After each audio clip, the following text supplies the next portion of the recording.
New Hope TV, your encounter with God. खुदा के लोगों में आपके सामने आज 5-6 पॉइंट्स रखूंगा जिससे आप यह देख पाएंगे कि यूसुफ ने विश्वास के कदमों के द्वारा अपने लिए एक विशाल जीवन कैसे निर्माण किया। बहुत से लोग आज मसीहत के अंदर बढ़ना मांग रहे हैं, दुनियावी तौर से बढ़ना मांग रहे हैं, बिजनेस में बढ़ना मांग रहे हैं, परिवार में बढ़ना मांग रहे हैं। आज इस कलाम के द्वारा मैं आपके साथ 6 पॉइंट्स रखूंगा और आपको यह दिखाऊंगा किस तरीके से कंटिन्यूअसली यूसुफ ने विश्वास के कदमों के द्वारा अपने जीवन को विशालता की तरफ ढकेला। आज आप इन प्रिंसिपल्स को पाके, जब आप इन प्रिंसिपल्स को या इन सिद्धांतों को अपनी लाइफ में अप्लाई करेंगे, तो मेरी दुआ यह है कि ठीक उसी तरीके से जैसे यूसुफ के जीवन में बढ़ोतरी आई, जैसे यूसुफ के जीवन में तरक्की आई, आपके जीवन में आने वाली हो सके। पहला पॉइंट आपकी स्क्रीन पे है, विश्वास के द्वारा भाइयों की क्रूरता को उसने परमेश्वर की मर्जी समझा। विश्वास के द्वारा उसने भाइयों की क्रूरता को परमेश्वर की मर्जी समझा। ना कितने लोग यहां पर हैं जो मुझे इस समय देख रहे हैं, जो ये वाली बात बोलेंगे, जब हमारे ऊपर कोई क्रूरता करता है तो हमें ऐसा लगता है ये परमेश्वर की मर्जी नहीं है। पर यूसुफ ने भाइयों की क्रूरता को परमेश्वर की मर्जी समझा। गुस्सा नहीं हो गया, इरिटेट नहीं हो गया, गड्ढे में पड़ा था तब भी अपने विजन को अपने सामने रखा हुआ था। कम ऑन, कितने लोग कहेंगे कि अगर हम गड्ढे में भी पड़े होंगे, बिना पैसे के भी होंगे, बच्चे की फीस का पैसा नहीं होएगा, लोग हमारे अगेंस्ट में होंगे, उसके बाद भी हम उनकी क्रूरता को यह समझेंगे कि यह परमेश्वर की मर्जी है। विश्वास के कदम से उसने लोगों की क्रूरता के ऊपर ध्यान रखने के बजाय परमेश्वर की दीनता के ऊपर विश्वास किया। बोलिए, क्रूरता के बदले दीनता पे विश्वास करेंगे, क्रूरता के बदले दीनता पे विश्वास करेंगे। फिर से बोलिए मेरे साथ, क्रूरता के बदले दीनता पे विश्वास करेंगे। अरे होने दो जमाने को क्रूर, कितना जमाना क्रूर होएगा, क्या परमेश्वर की दीनता उन क्रूरता को छोटा नहीं कर देगी? परमेश्वर की दीनता लोगों की बड़ी बड़ी क्रूरता के सामने हल्की भारी पड़ जाती है। फिर से बोल रहा हूं, परमेश्वर की दीनता लोगों की बड़ी बड़ी क्रूरता के आगे भारी पड़ जाती है। याद रखिएगा, जब परमेश्वर अपनी दीनता किसी के ऊपर दिखाना मांगे, जब वो किसी को बढ़ाना मांगे, तो चाहे कोई कितना भी क्रूर क्यों ना हो, परमेश्वर उसे उठा के खड़ा कर देगा। यूसुफ की लाइफ में आप कंटिन्यूअसली देखेंगे कि क्रूरता का स्वभाव, क्रूरता से भरे लोग उसके सामने हर समय बने रहे, पर क्या होता रहा? वो अपने आप को दीन करता रहा और वो बढ़ता रहा। फर्स्ट पॉइंट, विश्वास के द्वारा भाइयों की क्रूरता को उसने परमेश्वर की मर्जी समझा। यीशु मसीह ने क्रूस पे जाना परमेश्वर की मर्जी समझा, क्योंकि वो परमेश्वर की मर्जी थी। इसीलिए गतसमनी बाग में कह रहा था, परमेश्वर हो सके ये प्याला मुझसे टल जाए, पर फिर भी मेरी मर्जी नहीं, तेरी मर्जी पूरी हो। जब आप क्रूरता के समय से होके जा रहे हो और लोग क्रूरता दिखा रहे हो, डरिएगा मत। परमेश्वर इस क्रूरता के बदले में अपनी दीनता को दिखाएगा। तुम्हारे दुश्मनों के आगे तुम्हारे लिए मेज को बिछाएगा। कम ऑन, से आमेन, आमेन, आमेन। वो परेशानी जिससे आज आप होके जा रहे हैं, इस परेशानी के बदले में परमेश्वर आपको दीनता देगा। पर विश्वास के कदम लीजिए, गुस्सा मत हो जाइए, दिल को कड़वा ना कर लीजिए। दूसरा पॉइंट, विश्वास के द्वारा पोतीफर के घर में अपने मालिक की इज्जत को बचाया, अपनी इज्जत को दांव पर लगाया।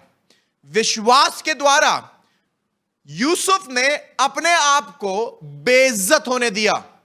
यूसुफ को मालूम था कि जब वो उसकी पत्नी के हाथ में, पोतीफर की पत्नी के हाथ में अपना कपड़ा बाहर छोड़ के भागेगा, उसे मालूम था इस औरत का क्या नेचर है। यूसुफ के पास पूरा चांस था कि वो उस औरत की बात को मान लेता, चुपचाप सो जाता, औरत खुश रहती, किसी को पता भी नहीं चलता और यूसुफ सेटल हो जाता। पर यूसुफ का विश्वास क्या था? यूसुफ का विश्वास यह था कि यह औरत मेरी परीक्षा के लिए रखी गई है, और उसे यह मालूम था कि यह औरत के साथ अगर मैं सो गया तो इससे बाद में मेरे परमेश्वर की बेइज्जती होगी, इससे मेरे मालिक की बेइज्जती होगी। ऐसा करके मैं अपने परमेश्वर की निंदा करूंगा और मैं हमेशा के लिए पूरे यहूदी समाज के लिए एक धब्बा बन जाऊंगा। यूसुफ ने विश्वास का कदम लिया। क्या विश्वास का कदम लिया? इसने डिसाइड कर लिया कि आज बेइज्जती होगी पर कल बरकत मिलेगी, मैं इस बेइज्जती को उठा लूंगा। उसकी बीवी के हाथ में कपड़ा छोड़ के नंगा ही बाहर भाग गया। लोगों ने बेइज्जती करी पर यूसुफ को मालूम था आज मेरे कपड़े उतारे जाएंगे पर कल कोई ना कोई मुझे कपड़े पहनाएगा। इसने अपनी इज्जत को दांव पे लगा के मालिक की इज्जत को बचा लिया। Come on, I want some people who would say अगर मुझे खुदा के लिए बेइज्जती उठानी पड़े तो बेइज्जती उठा लूंगा पर अपने खुदा की बेइज्जती नहीं होने दूंगा। बेइज्जती उठाई क्यों? क्योंकि ये बेइज्जती कमा रहा था। बेइज्जती उठाई क्यों? क्योंकि ये बरकत कमा रहा था। एक्सक्यूज मी, बेइज्जती नहीं कमा रहा था, बरकत कमा रहा था। इसने बेइज्जती उठा ली पर इसे मालूम था विश्वास के द्वारा अगर ये सब कुछ झेल जाएगा और सही कदमों को लेगा, गलत डिसीजंस नहीं लेगा, पोतीफर की पत्नी के साथ नहीं सोएगा, आज कॉम्प्रोमाइज नहीं करेगा, तो कल परमेश्वर बरकत देगा, उठाएगा। और एग्जैक्टली ऐसा ही हुआ। पोतीफर की बीवी के चुंगल से निकला और सीधे वहां से निकलने के बाद इसको पता किसकी बेटी से शादी कराई गई? यूसुफ की शादी फिरौन की बेटी से कराई गई। He was blessed by God.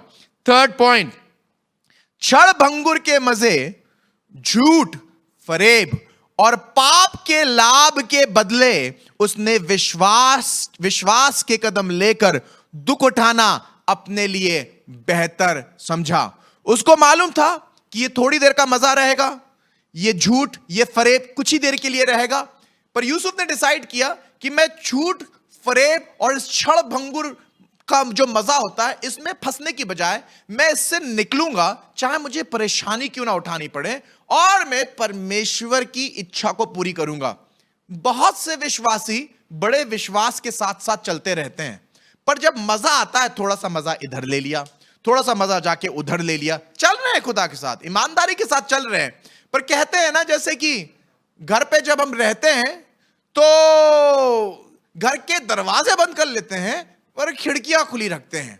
हम थोड़ा मोबाइल पे भी मजा ले रहे हैं, क्या देख रहे हैं मोबाइल पे किसी को मालूम नहीं है।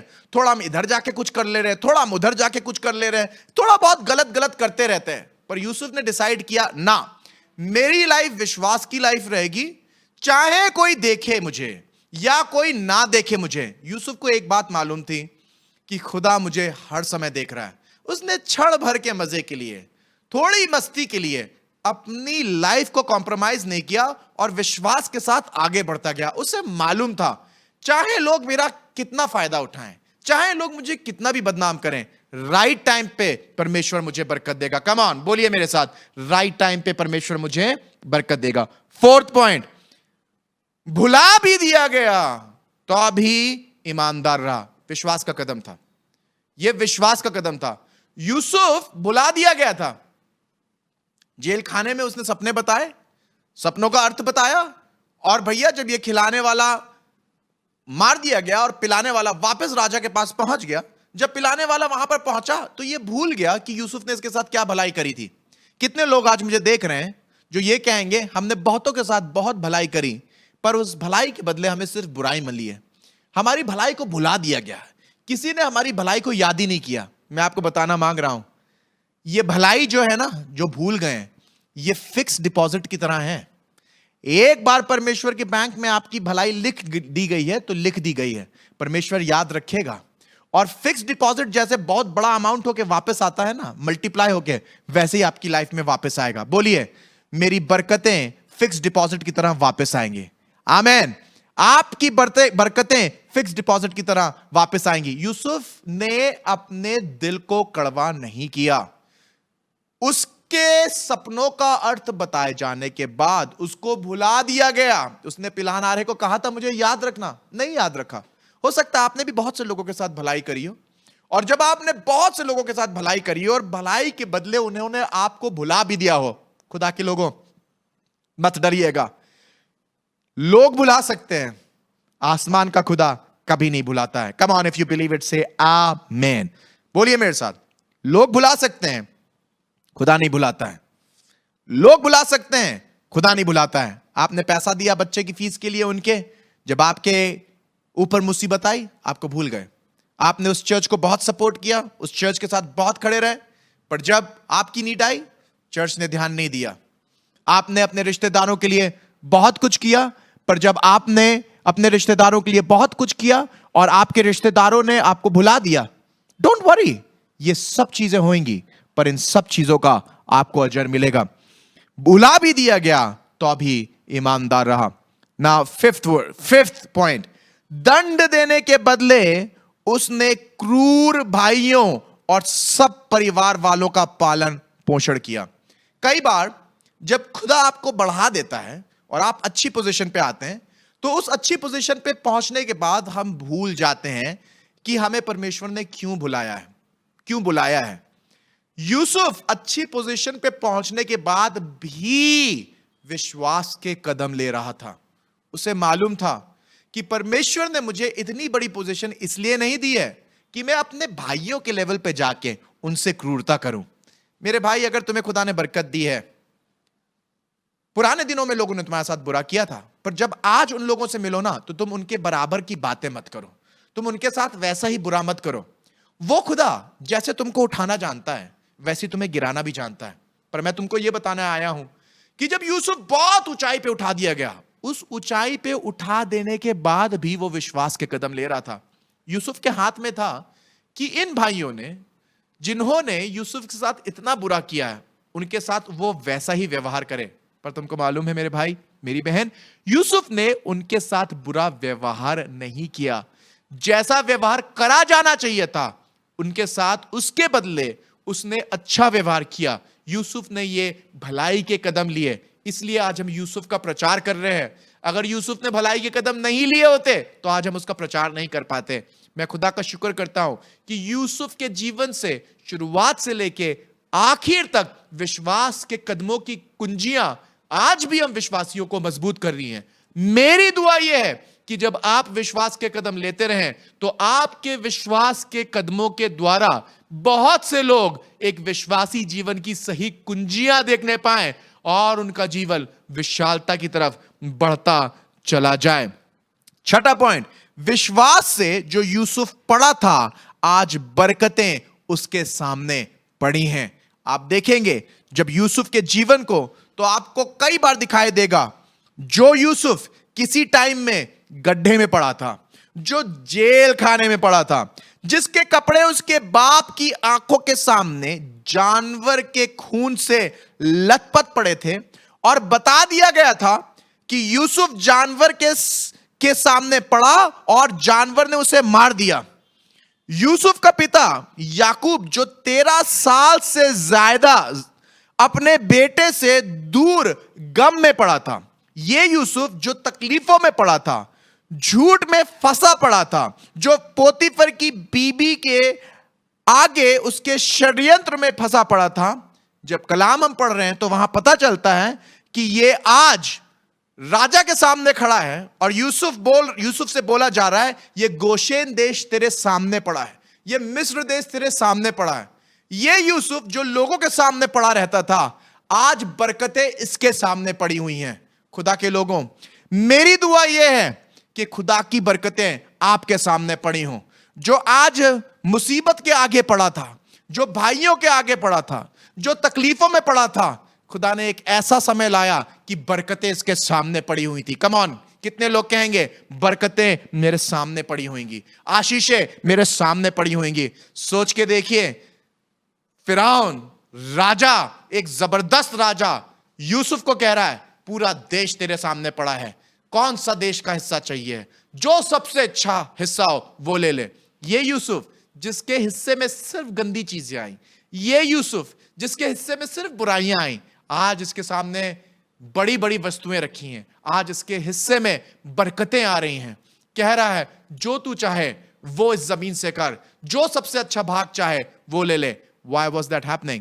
क्योंकि यूसुफ ने विश्वास के कदमों के द्वारा अपने जीवन के ऊपर नियंत्रण लिया और वो अपने जीवन में विश्वास के कदमों के द्वारा अग्रसर होता चला गया। भजन संहिता उसका 34वां अध्याय और उसकी 19वीं आयत कहती है, धर्मी पर बहुत सी विपत्तियां पड़ती तो हैं, पर यहोवा उन सब में से उनको निकाल लेता है। आखिर में यूसुफ के विश्वास के कदमों के कारण 3 राष्ट्रीय बरकतें देखने को मिली हैं। विश्वास ने यूसुफ के सिर्फ अपने परिवार वालों को बरकत नहीं दी है, पर मैं 3 बरकतें दिखाऊंगा जो राष्ट्र बरकत थी, और 1 मिनट के अंदर दिखाऊंगा। पहली राष्ट्र बरकत जो आई वो ये थी, मिस्र अकाल से सुरक्षित रहा। एक राष्ट्र बरकत कौन सी थी? मिस्र देश जो था वो पूरे अकाल से सुरक्षित होने वाला हो सका। क्यों? क्योंकि विश्वासी विश्वास से चल रहा था, जिसका नाम यूसुफ था। दूसरी बड़ी बरकत, इज़राइल के गोत्र सुरक्षित रहने पाए। यूसुफ के विश्वास की वजह से इसको देश मिला, और पूरा इज़राइली उस समय जब अकाल पड़ा हुआ था बरकत पाने वाला हो सका। इज़राइल के गोत्र सुरक्षित रहने वाले हो सके, नहीं तो सब के सब अकाल में खत्म हो जाते हैं। तीसरी राष्ट्रीय बरकत सुनिएगा, इज़राइल देश का निर्माण हुआ। जब यूसुफ ने इस पूरे देश को साथ में किया, पूरे इज़राइलियों को और सारे कुनबे को और इन जो 12 गोत्र थे उनको साथ में लेके आया, इज़राइल का उस समय निर्माण हुआ। खुदा के लोगों, जब आप विश्वास से चलते हैं, ना ही सिर्फ आप विश्वास के कदमों के द्वारा अपने लिए बरकत का कारण बनते हैं, आप अपने घर वालों के लिए बरकत का कारण बनते हैं, अपने शहर वालों के लिए बरकत का कारण बनते हैं, और पूरे राष्ट्र के लिए बरकत का कारण बनते हैं। विश्वासी का विश्वास विशालता की कुंजी है। बोलिए मेरे साथ, विश्वासी का विश्वास विशालता की कुंजी है।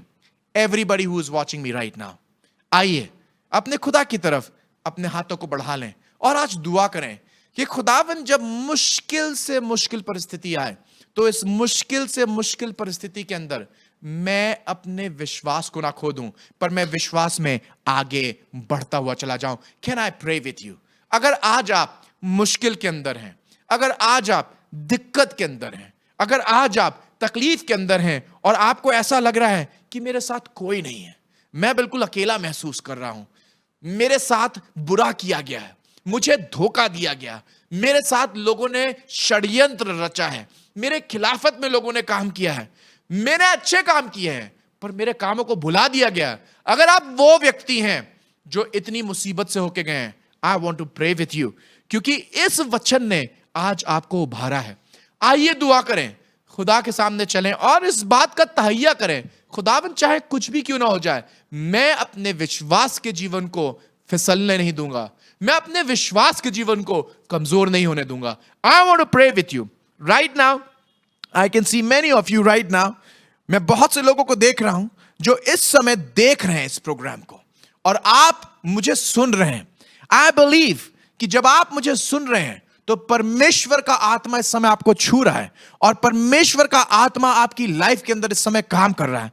आई बिलीव कि अनॉइंटिंग इस समय बह रही है, और फेसबुक के माध्यम से और यूट्यूब के माध्यम से इसी समय आपको छू रही है। Come on, lift your hands, अपने घरों में अपने हाथ को उठा लें और मेरे साथ दुआ करें। प्रभु यीशु मसीह, मैं इस समय हर एक व्यक्ति को जो मुझे देख रहा है उसे तेरे हाथ में सौंपता हूं, और आज मैं दुआ करता हूं मेरे खुदा कि तू अपने हाथ को बढ़ाएगा और खुदा बाप एक एक विश्वासी के ऊपर रखेगा। तू इन विश्वासियों को मजबूत करेगा, तू इन विश्वासियों को स्थिर करेगा। दुआ करता हूं खुदा बाप, ये विश्वासी विश्वास के कदम लेते चले जाएं और विशालता की ओर अग्रसर होते चले जाएं, विशालता की ओर बढ़ते चले जाएं। और परमेश्वर, प्रार्थना करता हूं इनके जीवन में किसी भली वस्तु की घटी ना हो। परमेश्वर, अगर इनके भाइयों ने यूसुफ की तरह इनको धोखा दिया है, खुदावन ये याद रखे ये छड़भंगुर है। अगर खुदावन इन्होंने किसी के यहां काम किया है, जैसे पोतीफर के यहां यूसुफ ने काम किया था और बुराई मिली है भलाई के बदले, इनको याद दिलाना कि तू इनके साथ रहेगा। ये खुदा बाप कॉम्प्रोमाइज ना करें, दोहरे स्टैंडर्ड्स को ना अपनाएं, पर खुदावन तेरे साथ ईमानदार हैं। खुदावन मैं दुआ करता हूं, अगर इनकी भलाइयों को भुला दिया गया है और कोई इनके साथ आज नहीं खड़ा है और इनको अकेला महसूस हो रहा है, जैसे तूने यूसुफ को तसल्ली उस जेल खाने के अंदर दी, इनको तसल्ली देना। खुदावन मैं दुआ करता हूं, जब इनके पास ताकत हो कि ये बदला ले सकें, जिस तरीके से यूसुफ ने बदला नहीं लिया, पर खुदावन तेरी दया को उन लोगों के ऊपर दिखाया जो उसके काबिल नहीं थे, और तूने यूसुफ को बरकत दी, वैसे ही इनको बरकत देना। मदद करना कि ये बुराई के बदले बुराई ना करें, पर बुराई के बदले ये भलाई करके तेरे बेटे और बेटियां कहलाए। दुआ करता हूं जिस तरीके से यूसुफ एक राष्ट्र बरकत का, आशीष का कारण हुआ, तो इनको राष्ट्र आशीष का कारण बनाना। खुदावन, ये बच्चे जो आज देख रहे हैं, जो शायद मुश्किलों से होके जा रहे हैं, जिन्होंने धोखा पाया है, अगर खुदावन कोई जवान मुझे इस समय देख रहा है जो यूसुफ की मानंद इस समय बहुत खराब परिस्थितियों से निकल के जा रहा है, दुआ करता हूं तो उसको उठाना, और दुआ करता हूं खुदा बाप जैसे तूने यूसुफ को प्रधानमंत्री बना दिया था, इनको ऐसे पदों पे पहुंचाना, और खुदावन तू चाहे तो प्रधानमंत्री बनाना। खुदावन की जब ईमानदार रूल करते हैं, जब ईमानदार राजगद्दी पे बैठे होते हैं, देश शांति पाता है। खुदावन ऐसे राजाओं को, ऐसे बच्चों को खड़ा करना जो शांतिदायक राजा हो सके, अच्छी पोजीशन पे लेके जाना। खुदा बाप ये बच्चे अच्छे डॉक्टर्स, अच्छे इंजीनियर्स, अच्छे बिजनेसमैन बनने वाले हो सके, ऐसे स्थानों पे, ऐसी पोजीशंस पे पहुंचने वाले हो सके जो समाज के लिए, घर के लिए, राष्ट्र के लिए बरकत का कारण होने वाले हो सके। इनको तेरे हाथ में रखता हूं और दुआ करता हूं, अगर शैतान ने किसी को बहका दिया है और विश्वास के कदमों से वो हट के दूसरी चाल चलने लगे हैं, तो आज परमेश्वर उनकी चाल को दोबारा से स्थिर कर देना और बचाना। खुदावन यीशु मसीह, तेरी नजात की बातें, तेरे विश्वास की बातें इनको मजबूत करने वाली हो सके। खुदावन यीशु के नाम से मांगते हैं, आमीन।